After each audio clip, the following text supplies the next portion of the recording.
Always something, ain't it? Okay, so tell me if you think I'm missing something here. The boss was here and he said only half of these lights works. There's 8 overhead lights here. Okay, so I'm here to check it out, and I got here, none of them were on, and the outside lights are on, right? So we've got the timer that runs the outside lights, those are all on. I asked the staff, and the problem is I get conflicting reports. There's a switch in the office that enables the fans, right? So there's a remote, so I can turn on and off the fans. One would think that the fans and the lights are on the same circuit.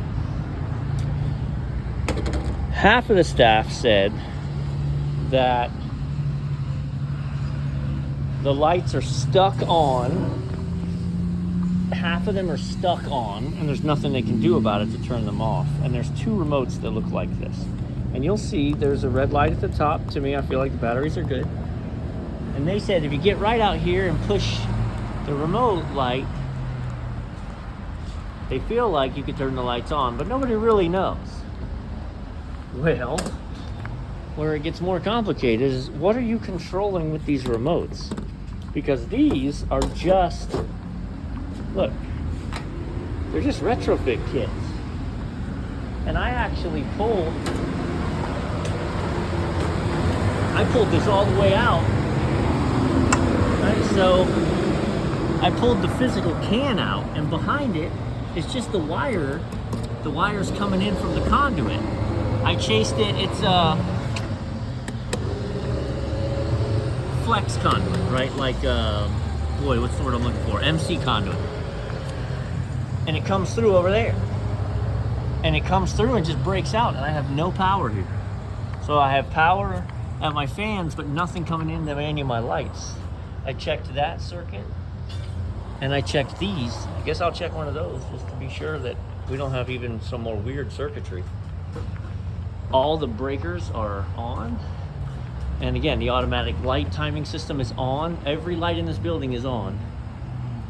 Except all right, so we have a site lighting controller, and this is what I'm showing you. So there's 2 circuits, and you can see it's a low voltage controller. And when, see the greens move? So that the breakers are remotely powered on and off by those 2 zones. So right now they're all energized, and they are. Red is closed, including these 2. And then they're all open when it's off. All right, we cracked the code. We cracked the code by checking the cameras. So I looked at the security footage, and last night at 7:45, these lights came on.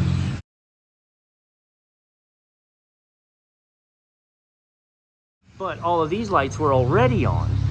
So that tells me they were controlled by something different even yet. And you get even more confusing. So they're controlled by the daylight sensor. Now, you want to make it even more confusing for the staff. Nope. Those 4 lights, these 4 lights are on a remote control.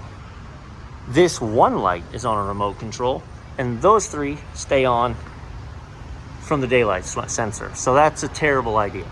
So instead, we're just replacing all the lights, right? So these are the new ones that are going to come on and off with the daylight sensor, and that's just fine by me. I'd rather have it lit up at night than to have it not lit up in the morning, because they do breakfast here, or into dusk. So we're going to change all these lights that need the remotes, get rid of them, so everything's just hardwired in to the daylight, and the staff will never have to worry about anything, which is the idea.